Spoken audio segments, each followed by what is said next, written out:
Assalamualaikum warahmatullahi wabarakatuh. Perkenalkan, nama saya Rika Rahmania, mahasiswa PPG Prajabatan Gelombang 2. Nah, di sini saya akan menjelaskan tentang filosofi pendidikan. Di sini ada koneksi antar materi topik 2, pendidikan dan nilai sosial budaya. Salah satunya adalah pemikiran Ki Hajar Dewantara. Nah, siapa sih yang tidak mengenal Ki Hajar Dewantara? Ki Hajar Dewantara itu adalah Bapak Pendidikan Indonesia ya, yang memiliki banyak konsep tentang pendidikan. Salah satunya adalah pendidikan dan kebudayaan itu terdapat hubungan yang saling berkaitan. Nah, jika pendidikan hanya mengutamakan intelektual saja, maka akan menyebabkan anak didik itu kurang manusiawi. Setujukah Anda? Yang kedua, pemikiran Ki Hajar Dewantara adalah tentang kodrat alam dan juga kodrat zaman. Nah, Ki Hajar Dewantara itu menjelaskan bahwa dasar pendidikan anak itu berdasarkan kodrat alam dan juga kodrat zaman. Kodrat alam itu sifat dan bentuk lingkungan anak berada, sedangkan kodrat zaman itu berkaitan dengan isi dan irama. Untuk itu, guru harus mendidik anak-anak sesuai dengan tuntutan alam dan zamannya. Selain itu juga ada budi pekerti. Nah, budi pekerti sendiri merupakan perpaduan antara cipta, karsa, dan rasa.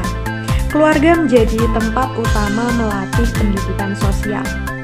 Nah, untuk itu, kita sebagai pendidik atau sebagai calon guru, kita harus membimbing peserta didik untuk membenahi budi pekertinya agar tercipta karakter yang berakhlak dan bermulia. Yang kedua ada sistem Among. Nah, di sini pendidikan dengan sistem Among menekankan pada bentuk pembelajaran yang memerdekakan dengan penuh cinta dan kasih sayang. Selain itu juga guru itu berperan. Ada beberapa peran guru dalam pendidikan, seperti yang dikemukakan oleh Ki Hajar Dewantara sebagai pendidik itu, kita harus engarso suntulodo, di depan memberi harapan atau contoh, engmadio mangon karso, di tengah memberi semangat dan motivasi, tutwuri handayani, di belakang memberi sebuah dorongan. Selain itu juga, guru itu memiliki peran sebagai among, yaitu menuntun peserta didik dalam mencapai tujuan pendidikan untuk kebahagiaan dirinya. Nah, beberapa peran guru diantaranya adalah menemani dan menuntun proses belajar dengan menjadi among atau teladan yang baik, membantu peserta didik dalam menemukan budi pekerti dengan memperbaiki watak peserta didik yang kurang baik. Lalu selanjutnya mendampingi tumbuhnya kecerdasannya.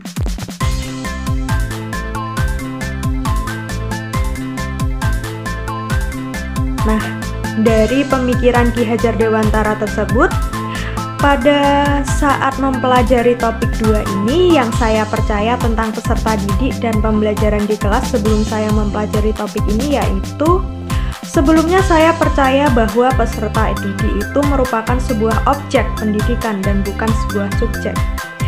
Terus juga saya percaya bahwa peserta didik merupakan kertas yang kosong dan harus ditransfer ilmu pengetahuan. Peserta didik itu menurut saya sangat susah diatur, tidak patuh dan mereka cenderung ingin bebas ya. Selanjutnya, yang saya percayai adalah pembelajaran sebaiknya berpusat pada guru.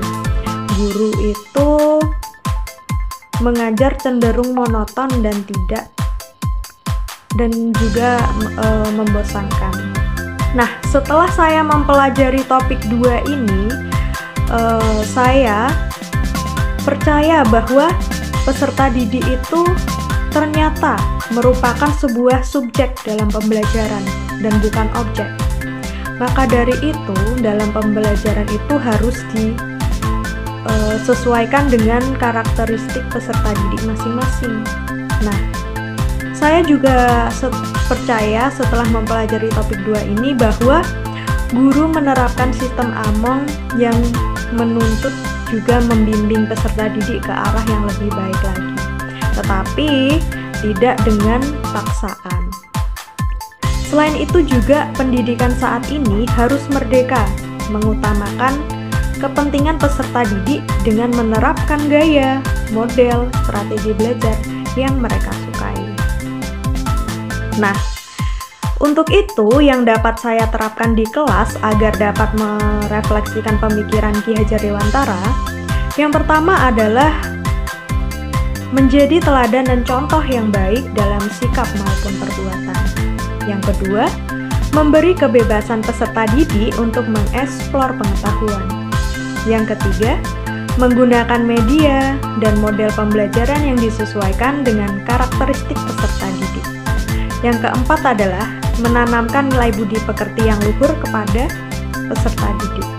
Yang ketiga, memotivasi dan mendorong peserta didik sesuai dengan apa yang mereka inginkan untuk meraih tujuan pembelajaran nasional.